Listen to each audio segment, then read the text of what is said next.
Bantayan mo siya para hindi siya malagay sa pahamak. O nga naman, Tristan, tama si Magnolia. Tulungan mo na lang kaya sila, Magnolia, ang mapatay yung Jamundong yun. Sa bagay. Yun naman talaga pakay ko. Napatay si Lizardo. Hindi rin kami ligtas kung hindi siya patay. Wala rin kami matatakbuhan. Ano bang nangyayari sa'yo, Zafir? Nauubos na ang mga taga-Araguay. At hanggang ngayon, hindi niyo pa rin mahanap yung babaeng yung pag-iyak ay napapabaksak ang talulot ng mga bulaklak. Naiinip na ako. Hayaan niyo, Panginoon. Pagbubutihin namin ang paghahanap. Huwag kang puro dakdak! Gawin mo. Panginoon, dadalhin ko sa inyo ang babaeng hinahanap niyo. Zafir, sa buong buhay ko, isa lang ang ninais ko. Mahanap yung babae na yan. Dahil siya ang susi ng mga pangarap ko. Huwag mo akong bibiguin. Hayaan niyo, Panginoon. Makakaasa kayo.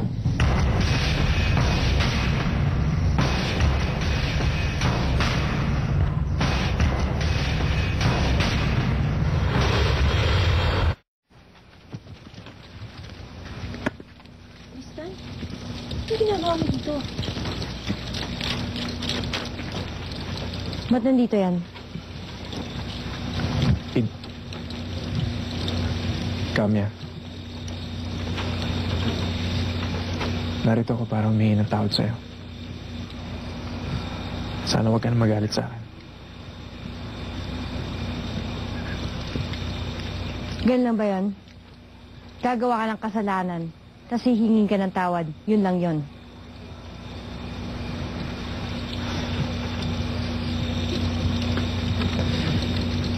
Kung inaakala mo na humihingi ako sa'yo ng tawad, dahil hindi ko sinasadya ang ginawa ko.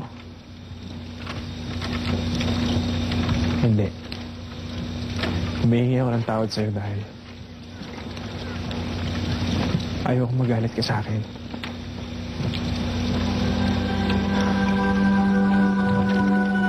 Baka lalo lang ikagulo nating lahat. Sa maniwala ka't sa hindi, nandito ako para iligtas ang asawa ko. At naniniwala akong ikaw yun. Huwag kang magalit at hindi ko na ipipilit kung ayaw mo. Meron lang ako isang hiling. Kaya mo ko manatili rito para matulungan ko kayo. Lalo ka na.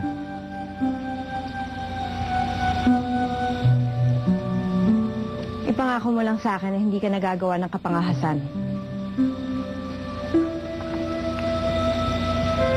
Pangako.